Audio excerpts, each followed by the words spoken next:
So, for this final project, I will be talking about nature versus nurture debate and how it shapes older adulthood. So, to start off, my name is Mariana Gonzalez and I am a junior here in TAMIU. So, I made a quick overview on nature versus nurture and what it stands for. Nature stands for genetics and nurture stands for environment.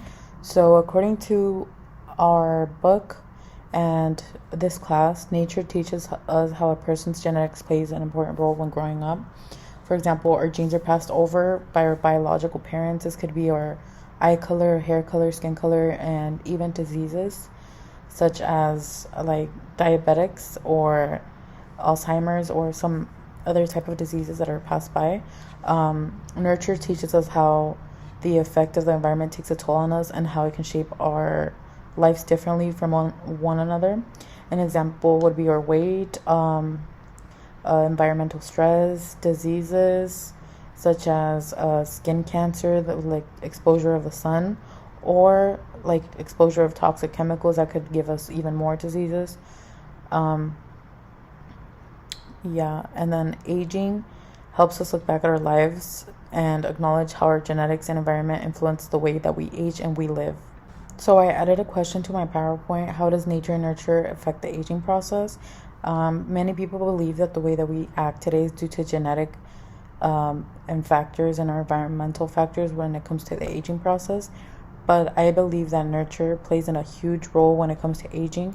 The way that we live our lives, our diet, our exercise, and if we avoid toxins, that could help us live longer. So I believe that both nature, genetics, and nurture affect the aging process, but more strongly, nurture affects it in a, I guess you could say, in a bigger way, since basically our environment is what shapes us. If you're overweight, then you'll have more diseases. If you're underweight, that's basically how it shapes us.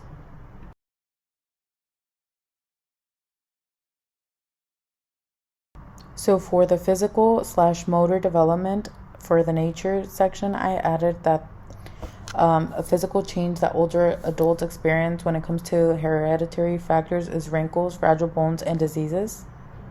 For the nurture section and physical development, a change that we experience when it comes to nurture is decline in our health and immune system, diseases, health decline, our environment, exercise, diet, and exposure to toxins, our life expectancy or sanitary conditions when we're born, and our medical care are factors that can help us either live longer or shorter.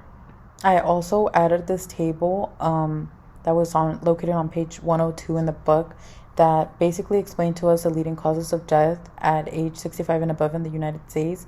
And it explained to us by race and all the diseases like heart disease, chronic lung disease, all of these diseases are caused by, it's either environmental factors or genetical factors.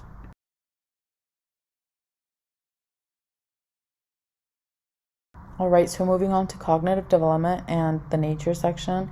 A change older adults experience when it comes to cognitive development and nature is vocabulary, brain aging, memory, and cognitive decline. Typically, vocabulary begins to decrease with age, and so does memory and cognitive skills. On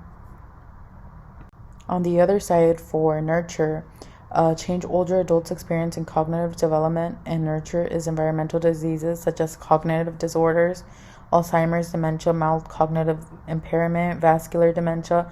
They are all cognitive diseases that appear at old age. According to the book, patients who have had strokes in the past are prone to development multi-infract dementia.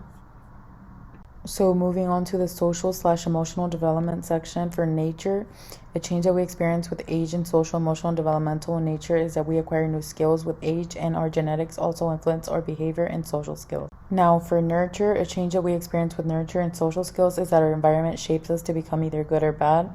According to the social emotional selectivity theory, the number of people in a person's social circle becomes smaller in older adulthood.